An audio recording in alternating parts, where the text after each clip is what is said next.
베드로전서 1장 8절 우리 귀한 성경을 읽는 성전에서 하나님의 말씀을 봉독하는 하나님의 자녀 너무 좋습니다.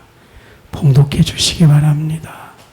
예수를 너희가 보지 못하였으나 사랑하는도다. 이제도 보지 못하나 믿고 말할 수 없는 영광스러운 즐거움으로 기뻐하니. 아멘.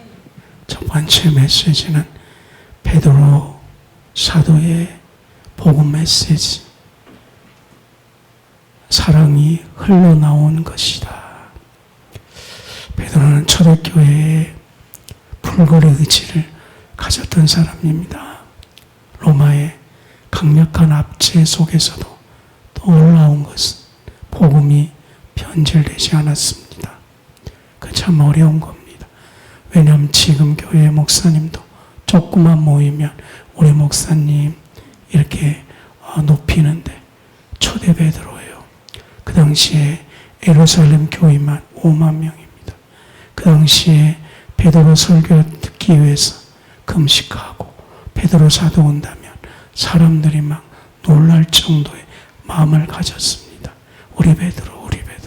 그런데 베드로는 나이가 들어가면 들어갈수록 그 영혼에서 복음에 변질되지 않고 더 뚜렷하고 명료하게 그리스도의 복음이 베드로 영혼에서 흘러넘쳤습니다.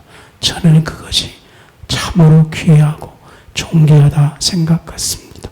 나이 들어가도 그는 그리스도 앞에 나는 죄인입니다.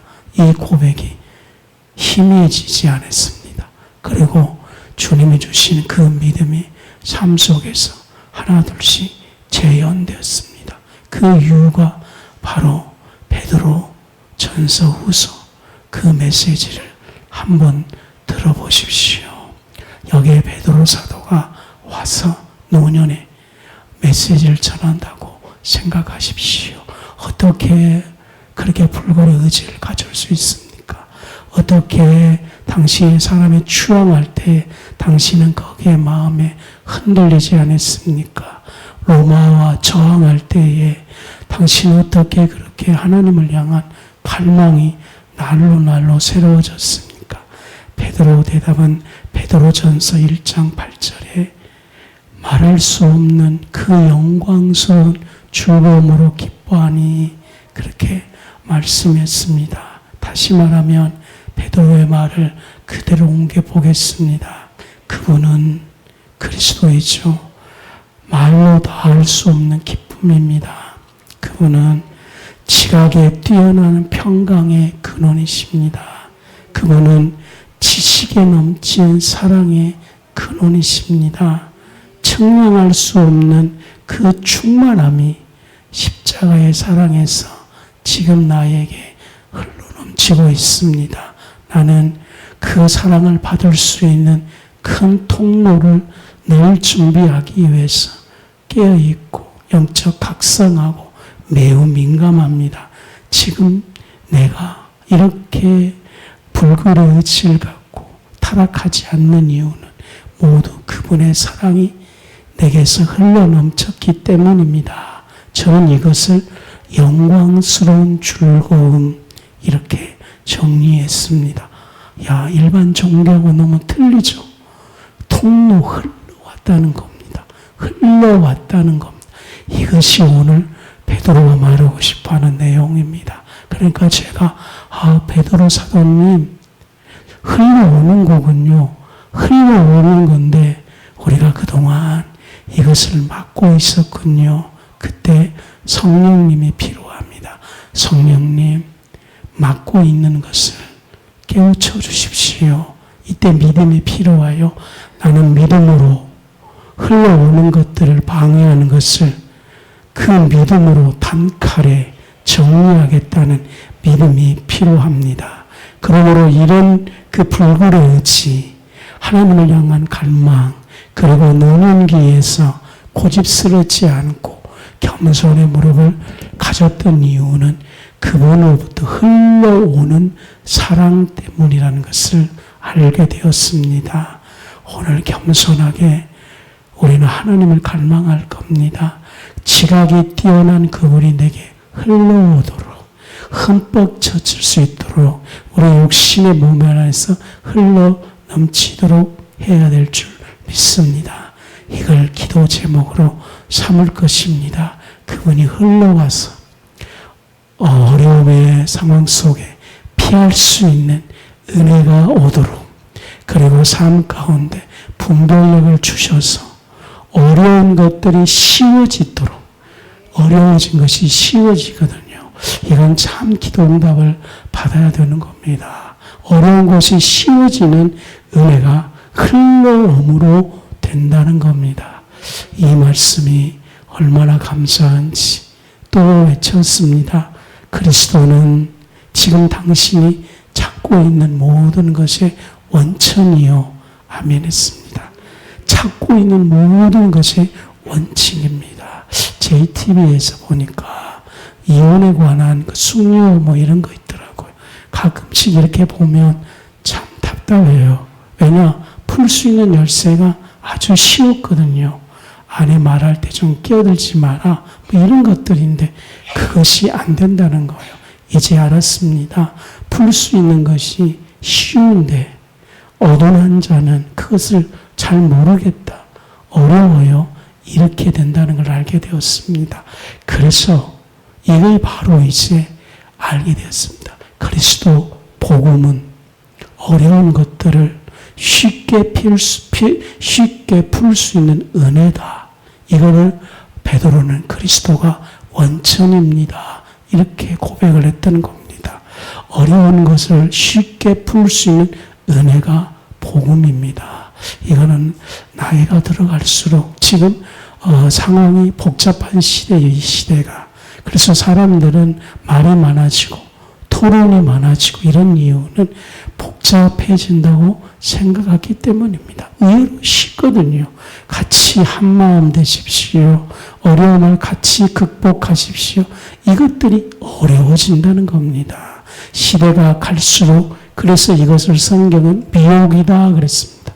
혼미해진다 그랬습니다. 그런데 베드로는 복음은 갈수록 어려운 것들을 쉽게 합니다.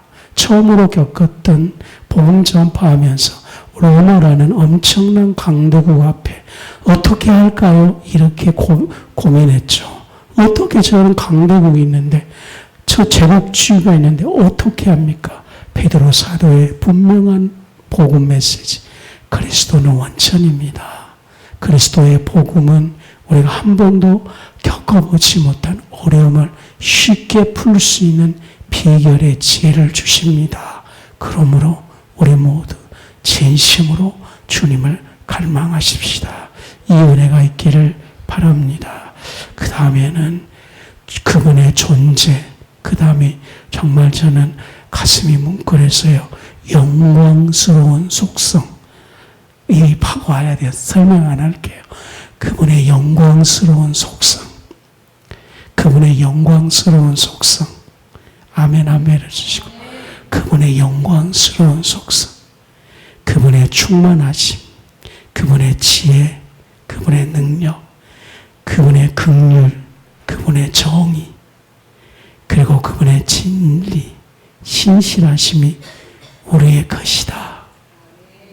한참 동안 설교 준비하면서 가슴이 먹먹해졌고 이 은혜가 너무나 컸습니다.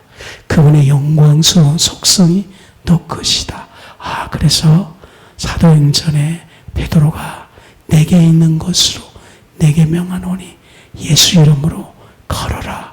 이 말을 이해했습니다. 우리는 연약한 존재죠. 그러나 우리는 그분의 영광스러운 존재, 영광스러운 속성, 정의가 나의 것이다. 이 조건 없이 주는 은혜를 믿음으로 받았습니다. 하늘 향해서 외치십시오. 은혜와 선물로 받았습니다. 저는 외칠 것입니다. 사단이 방해하고 내 육신의 연약함이 방해하고 내 질병이 방해할지라도 그분의 것을 은혜를 주었음을 선언할 것입니다. 비웃어도 괜찮습니다. 영광스러운 속성을 씨앗으로 내게 주었다는 겁니다. 저는 이 영광스러운 씨앗이 내 안에서 자라나도록 말씀에 물주고 회개로 물주고 오래 참음으로 물주고 십자가 길 가면서 물주고 그리고 확인할 겁니다. 영광스러운 속성이 내 삶에서 어느 부분에 비쳐나오고는지 어느 속으로라든지 우리 가정 속으로 비쳐나오는 것을 보고 나는 말할 겁니다. 요한일서 1장에 말한 것은 그리스도를 우리가 본바요. 아멘. 그리스도를 우리가 만진 바요. 시편에 너는 하나님의 선하심을 맛보할지어라. 이런 고백이 요한만 그 다음에 다윗만 고백하는 것이 아니고 저의 삶에도 고백되도록 기다리고 또 기다리면서 믿음의 길을 걸어가겠습니다. 반드시 믿음은 역사합니다. 하나님의 애정론은 우리가 누리는 행복의 원천입니다. 하나님의 애정, 하나님이 예배하셨다. 하나님이 섭리하셨다. 이것이 행복의 원천입니다. 하나님의 애정, 하나님의 섭리, 이것이 베드로가 보았던 것입니다. 그런데 베드로는 뭐를 애정받았습니까? 이미 요한복음 21장 너가 이제는 네 마음대로 못 간다. 너는 이제 십자가에서 순교할 것이다. 그 애정을 보았음에도 불구하고 그는 외쳤습니다. 오, 이 행복이요. 하나님의 예정이 행복되도록 내가 그 섭리의 애정이 지금 이 시대에서 말하는 자기 본능 시대의 그 시대가 아니고 하나님의 애정이 우리가 생각한 반대의 십자가 될지라도 이걸 받아들이면 행복이 됩니다. 더 놀라운 고백. 그리스도가 없으면 세상은 지옥이 되고 이 다음 메시지에 한참 동안 아멘 했습니다. 천국이 더 이상 천국이 아닙니다. 그리스도가 없으면 천국을 뭘로 봤어요? 병 없는 곳. 천국은 슬픔이 없는 곳. 그럴지라도 그리스도가 없으면 베드로는 천국은 더 이상 천국이 아니다. 그분의 사랑이 얼마나 위대한 것을 생각해 보아라. 자, 베드로의 음성으로 인공지능이 있으니까 야, 베드로 음성으로 한번 해봐. 해줘요. 인공지능 지가 상상했어. 그분의 사랑이 얼마나 위대한 걸 생각해 보. 제가 목회를 이제 마칠 쯤에 언젠지를 모르겠어요. 주사님, 우리 백석교단이에요. 통합측은, 합동측은 70살이 정년이에요. 근데 이번에 75살로 정년하려고 투표했는데 투표에서 졌어요. 우리 백석교단은 75세예요. 말이 안 되죠. 이 나이 많이 드신 목사님들이 일찍 은퇴하지. 근데 집사님, 일주일 전에 백석교단에서 법을 만들었는데 무제한으로. 뭐가 박수가 아니에요. 아니. 성도님들 잘못했다간 여러분 장례식을 제가 치를 수도 있어요. 제가 95살. 젊었을 때 일찍 은퇴해야지. 근데 뭘 말하고 싶어 하냐면 고마워요. 우리 성도님들 너무 좋아한다. 지금 백석교단에 지금 어떤 교회는 너무 힘들어하고 있어. 목사님 은퇴를 안 하게 됐으니까. 우리 교인들은 너무 좋아하니까 하나님 고맙습니다. 이제 고맙다 그죠? 근데 제가 목회를 하면서 마지막 예배 베드로 설교예요. 그분의 사랑이 얼마나 위대하신지 생각해 보아라. 나는 십자가를 통해 목회하고 젊은 나이에 너무 일찍 개척을 했어요. 그렇죠? 뭣도 모르고 지금까지 왔어요. 근데 제가 가면 갈수록 저의 육체는 연약해지나 그분의 사랑이 너무나 커요. 그걸 제가 간증하고 싶어요. 그걸 전하고 싶어요. 저는 확신했어요. 그분의 사랑이 얼마나 큰지 생각해 보십시오.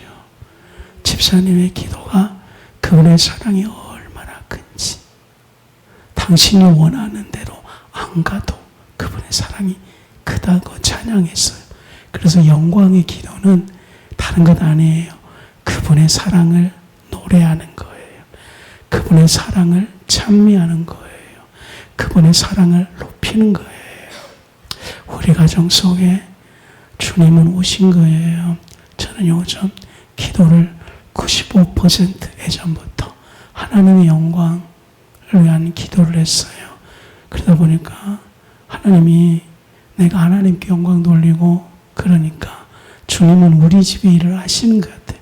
아시다시피 우리 하경이가 8년 만에 세무직 지방 공무원에 합격해서 모두 다 하나님께 영광 돌리고 우리 집안도 좋아하고 아무튼 너무 행복했습니다. 근데 그 지방직이 한 가지 단점은 전국으로 발령 난다는 거예요. 뭐 경상도, 뭐 부산, 제주도.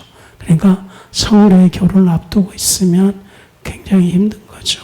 그래, 합격하고 딱 2달, 석 달 공부하고 과목이 6과목 보는데 지방직은 4과목은 똑같은데 한 과목이 틀려요. 그러니까 이제 합격하고 2달 동안 열심히 서울 세무직을 봤죠. 점수는 서울 세무직이 훨씬 높습니다. 지방 세무직에서 이렇게 있다가 서울로 시험 보고 그러니까 6월 달에 시험 봤습니다. 합격 발표를 이번 주 금요일을 했습니다. 합격했게요, 안 했게요? 했으니까 이야기를 하죠. 하나님의 역사하심이 너무 놀랐습니다. 그래 우리 무릎 꿇고 또 하나님 영광을 찬미했습니다. 기도는 그리 아니하실지라도 감사합니다. 우리는 오늘만큼은 이 즐거운 기분을 온 가족이 누리겠습니다. 그런데 그리 아닐지라도 저는 주님의 길을 걸어갑니다. 하나님의 위대한 사랑은 큽니다. 여러분도 같이 기뻐해 주시기 바랍니다. 여러분 자녀를 위해서 기도하겠습니다. 그 느낌이 아주 틀리더라고요. 근데 사귀는 형제가 있는데 우리 자녀가 대답을 안 해줘요. 결혼을 할 건지 말 건지. 그러니까 형제가 너무나 애가 타가지고 오케이만 한다면 당장 대구에 내려가서 아버님을 뵙고 소고기 들고 가겠다는데 허락을 안 해준다는 거예요. 근데 이번도 그 공무원 7급이거든요. 근데 이제 곧 우리 딸이 연수원에 들어간대요. 근데 연수원에 가면은 합격하는 사람들이 이렇게 한 달 동안에 이렇게 이제 숙소에서 공부하고 또 그러다 보니까 토요일 날 또 자기들끼리 놀러 가다 보니까 거기에서 눈이 너무 많이 맞은대. 그래가지고 사귀는 사람이 있을지라도 그때 다 막 판토나고 난리 난다. 형제가 불안해가지고 번호를 들고 하경이가 학교 가기 전까지는 우리가 좀 야, 너 그 형제한테 잘해라. 학교 가는 네가 잘해야지. 우리는 이제 사람이 위치가 바뀌니까 상태가 바뀌니까 위치에 올라서야 되겠다는 생각이 듭니다. 다시 설교로 들어갑니다. 하나님의 위대한 사랑을 생각하라. 아멘. 그분은 자신의 생명을 우리를 위해 대속물로 내어주셨습니다. 마지막 베드로 기도. 오 무한한 사랑이여 측량할 없이 풍성한 그리스도의 사랑이여. 두 번째로는 복음 메시지 요한복음 1장 18절을 봉독해 주시기 바랍니다. 요한복음 1장 18절. 본래 하나님을 본 사람이 없으되 아버지 품속에 있는 독생하신 하나님이 나타내셨느니라. 아멘. 두 번째 메시지는 아버지 품속 복음서의 내용입니다. 요한복음 1장 18절을 좀 잘 정리해 주십시오. 요한은 분명히 말합니다. 사람은 원래 하나님을 본 사람이 없어요. 그런데 예수님 어디 계셨어요? 아버지의 품속에. 그리고 예수님 어떤 분이에요? 독생하신 하나님이에요. 그리고 그분은 나타나신 거예요.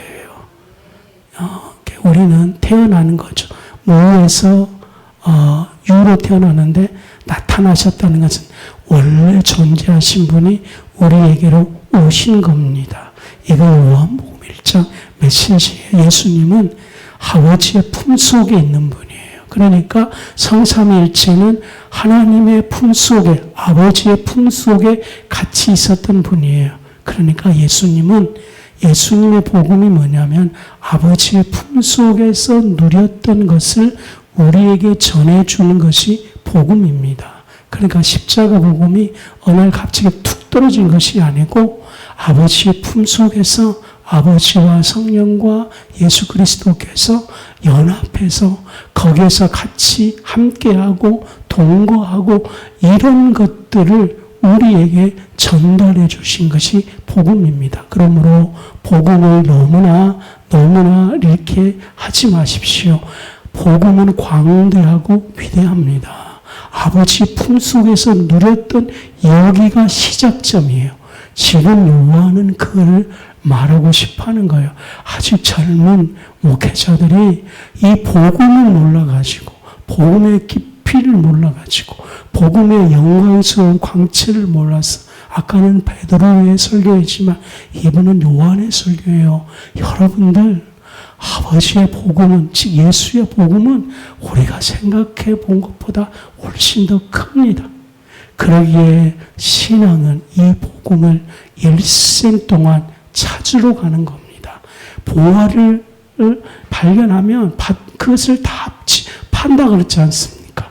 마찬가지로 이 아버지의 품속에서도 시작한 이 복음을 일생 동안 찾고 누릴 수 있도록 생애를 주님께 드려야 됩니다. 신앙생활은 아버지의 품속에서부터 시작된, 그리고 십자가를 통해 완성된 이 복음을 누리고 경험하고 찬양하고 묵상하고 기도하게 되면 변화되는 겁니다.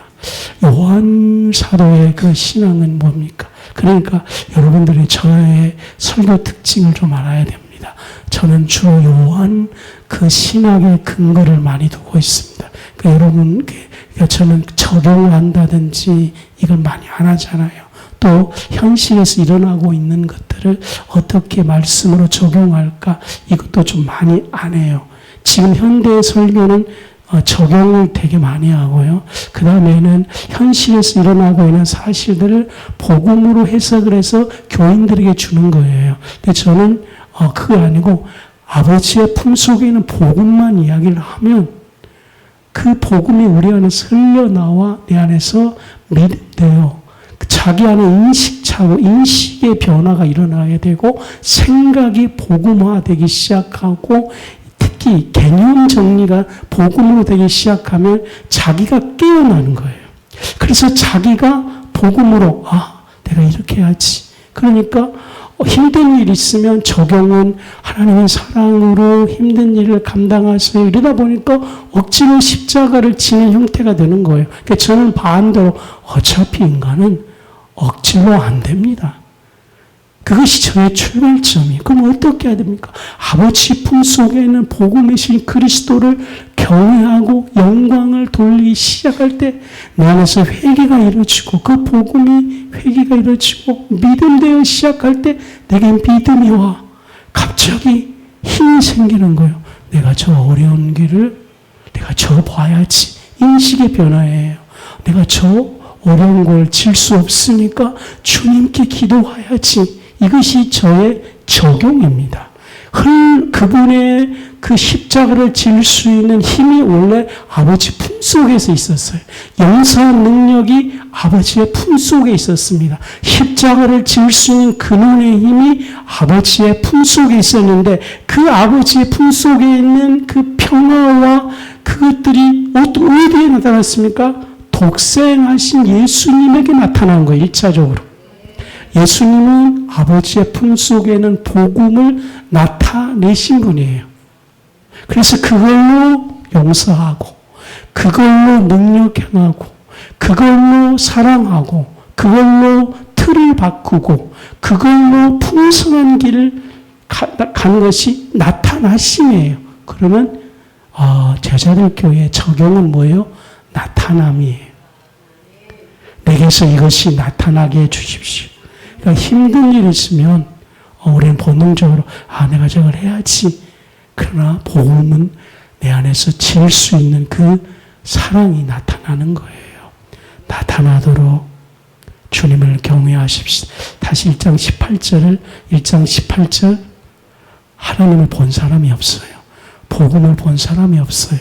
오래 참음, 절제, 충성 이 완전한 본 사람이 없어요. 근데 그것이 어디 있습니까? 아버지의 품속에. 근데 아버지 품속에 있는 것이 어떻게 인간에게 드러나셨습니까? 독생하신 유일하신 하나님 그분의 삶 속에서 나타난 겁니다. 그래서 제자들이 보았다 그랬습니다. 그 제자들이 그것을 만졌다 그랬습니다. 제자들이 그것과 함께 했다 그랬습니다. 그런데 오늘날 믿는 자들 통해 주님을 찾는 자들 속에 주님의 영광을 소유한 사람에게 조금씩 나타납니다. 1%만 나타나도 놀라운 거예요.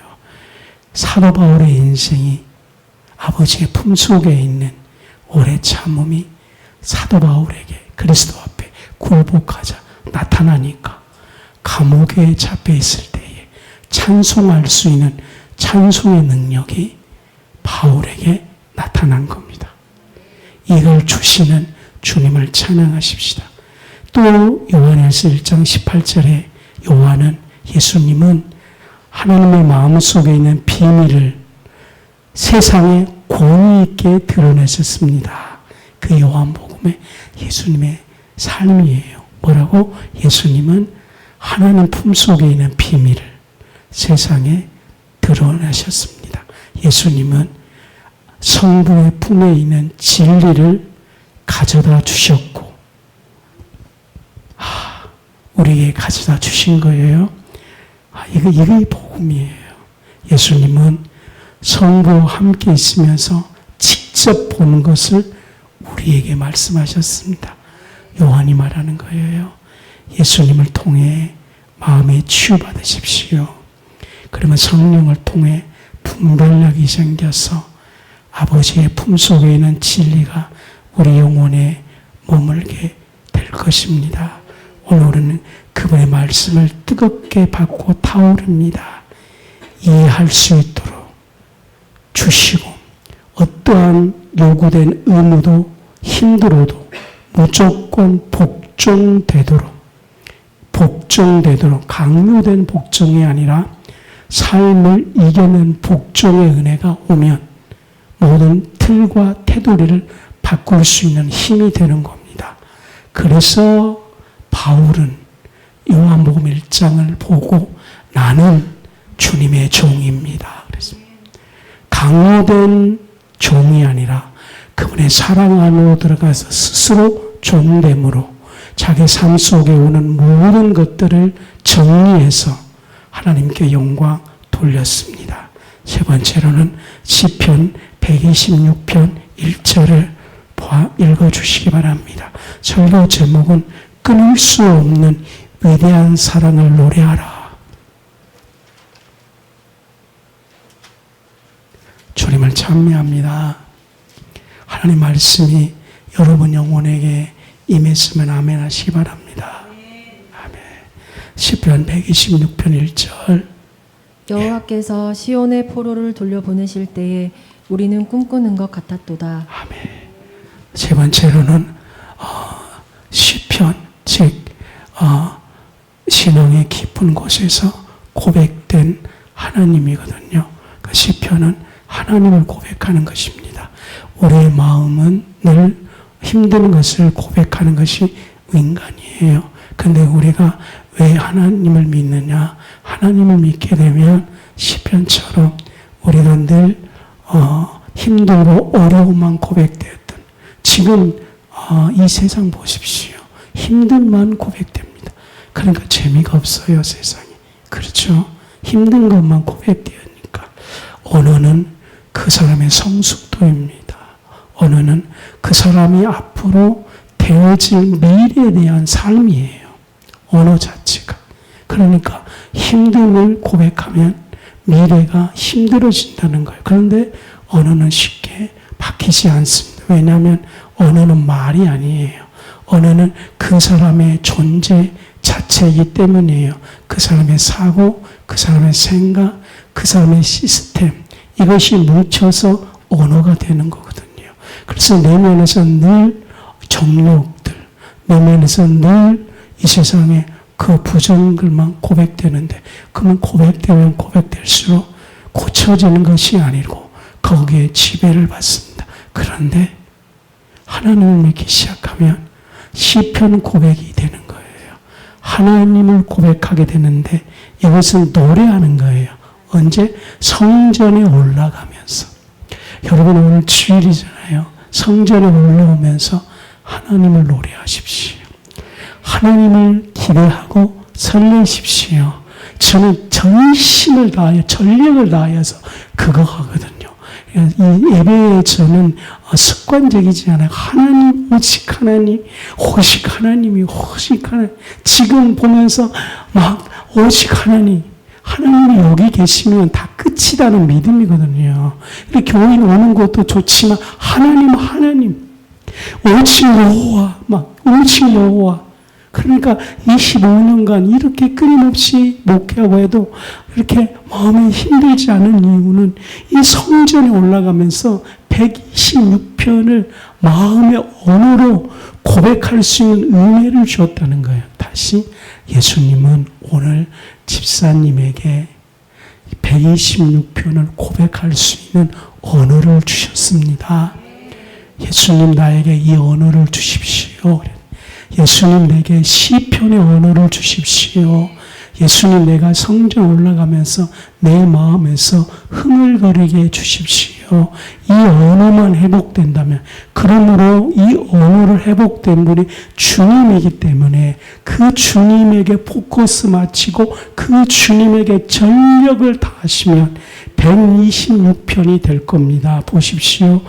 1절은 구원의 감동 같은 거예요. 신앙의 감동인데 여호와께서 시온의 포로를 돌리실 때 정말 우리가 꿈꾸는 것 같도다. 이 찬양을 이제 하는 거거든요.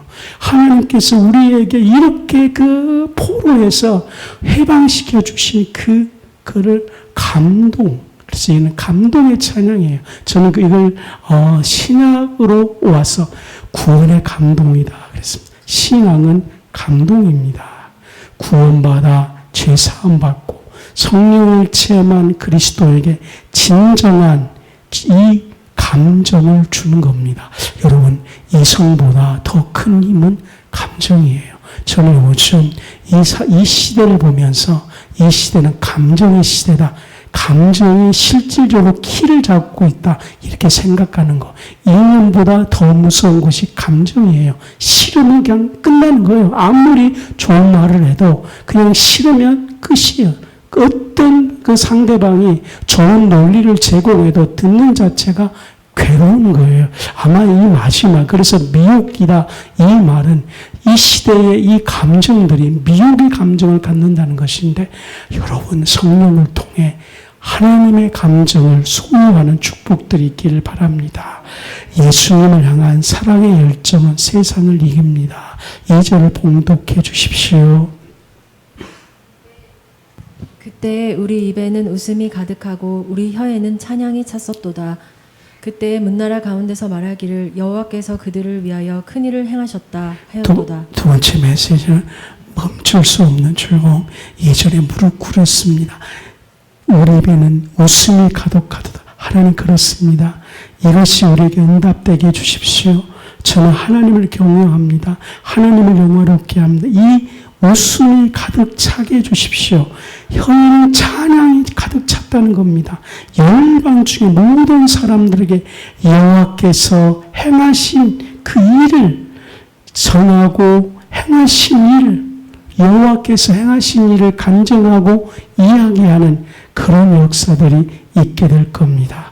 이런 일이 내게도 일어나게 해주십시오. 아까 조금 전에 간증했지 않습니까? 우리의 자녀. 이런 일이 우리에게도 일어났어요. 이런 일이. 몽골 성전 2번 지졌잖아요. 큰 탈 없으면 4개까지 갑니다. 10년 동안. 제가 65살 때까지. 가족에는 아무것도 없지만 늘 기도. 5번째로는 우리 고은이가 하게 될 것입니다. 내 마음이에요. 고은이가 요즘 정신을 차려가지고 공부를 시작을 했습니다. 그래서 4학년 선배들이 와가지고 고은이를 얼마나 가르치고 막 수학도 가르치고 막 이러는 거예요. 그 1학기 때에 학교를 그만두려다가 아빠가 의연이 사랑해 이 소리 듣고 학교를 다시 갔거든요. 내가 기도 열심히 하다가 갑자기 전하고 싶어서 나 너 사랑해. 그리 않을지라도 사랑해. 나 너 좋아. 왜 이렇게 사랑스러워. 이랬는데 애가 거기서 학교 다시 다닐게요.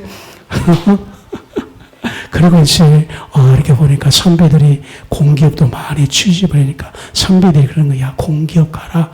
전남대 산업공학은 공기업 뽑는 그 특혜를 점수를 많이 주거든요. 그러다 보니까 반에서 50명인데 7명에서 8명이 공기업 가거든요. 그러면서 이제 그런 자기도 해보겠다는 거예요. 왜냐하면 거기는 학점이 필요 없으니까. 할렐루야. 꼴등에도 상관없어. 학점만 필요 없으니까. 그래서 그러면 첫 번째 뭘 보냐면 한국사 그 시험을 봐야 돼요.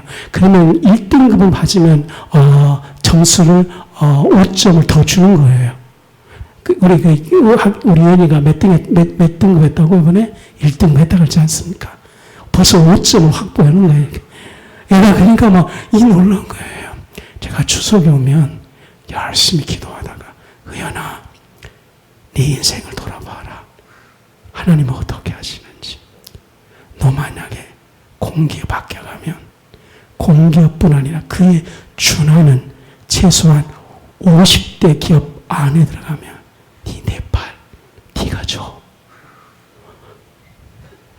이렇게 설득을 강하게 안 하고 아주 교묘하게, 지혜롭게, 아주 겸손하게 제 마음이 오픈 딱 되면 틈이 보이면 팍 들어가서 할렐루야.